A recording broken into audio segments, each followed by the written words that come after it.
بچپن میں جب بچے لڑتے تھے آپس میں، لڑائی ہوتی تھی، تو کوئی ایک بچہ ضرور ایسا آتا تھا، وہ کہتا تھا لڑائی لڑائی معاف کرو، اللہ کا گھر صاف کرو۔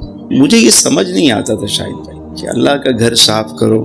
میں ایک دن اپنے بابے کے پاس گیا، میں نے کہا بابا جی یہ جب لڑائی ہوتی ہے، ایک بچہ آتا ہے وہ کہتا ہے لڑائی لڑائی معاف کرو، اللہ کا گھر صاف کرو، تو اللہ کا گھر صاف کرنے سے کیا مراد ہے؟ کیا مسجد کو جا کے ہم صاف کریں سارے مل کے؟ تو بابا جی مسکرائے، کہنے لگے کہ ہاں وہ بھی ٹھیک ہے، لیکن مجھے یہ بتاؤ کہ اللہ کا گھر کون سا ہے؟ تو ہم نے کہا بھئی مسجد اللہ کا گھر ہے۔ فرمایا اور؟ میں نے کہا بیت اللہ اللہ کا گھر ہے۔ تو بابا جی فرمانے لگے کہ کیا اللہ تعالیٰ اس میں رہتے ہیں، مسجد میں، بیت اللہ میں؟ میں نے کہا نہیں، وہ تو زمین و آسمان کا نور ہے، اللہ نور السماوات والارض، تو ہر جگہ ہے۔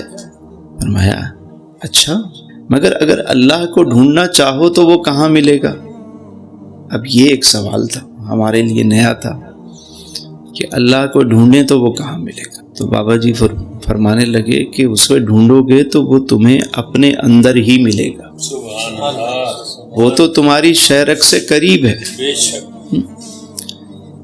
یہ جو تمہارا دل ہے یہی تو خانہ خدا ہے، یہی تو اللہ کا گھر ہے۔ یہ جو لڑائی لڑائی معاف کرو، اللہ کا گھر صاف کرو، تو اس سے مراد یہ ہے کہ اپنا دل صاف کرو۔ جب سورج چمکتا ہے تو سورج پر نگاہ ٹکا سکتے ہیں آپ؟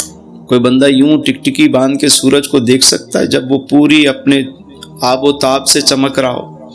اچھا اس کے سامنے ہم کوئی شیشہ رکھ دیں، بالکل سورج کے سامنے رکھ دیں، تو کیا شیشے کو ہم دیکھ سکیں گے؟ کیوں؟ کیونکہ وہ لائٹ جو ہے وہ منعکس ہوگی، وہی عکس یہاں نظر آئے گا۔ جیسے ہم وہاں نہیں دیکھ سکتے ویسے یہاں نہیں دیکھ سکتے۔ تو یہ دل بھی مثل آئینہ ہے۔ شیشہ اگر میلا ہو، داغدار ہو، خراب ہو، تو کیا سورج کی روشنی اس کو چمکائے گی؟ کیوں؟ کیونکہ وہ تو ویسے ہی خود صاف نہیں ہے۔ تو دل جتنا صاف ہوگا، اس پہ جب کرم ہوگا تو وہ نور یہاں بھی چمکنے لگے گا۔ جہاں ظلمت ہوتی ہے وہاں نور نہیں ہوتا، اور جہاں نور ہوتا ہے وہاں ظلمت نہیں ہوتی۔ لڑائی لڑائی معاف کرو، اللہ کا گھر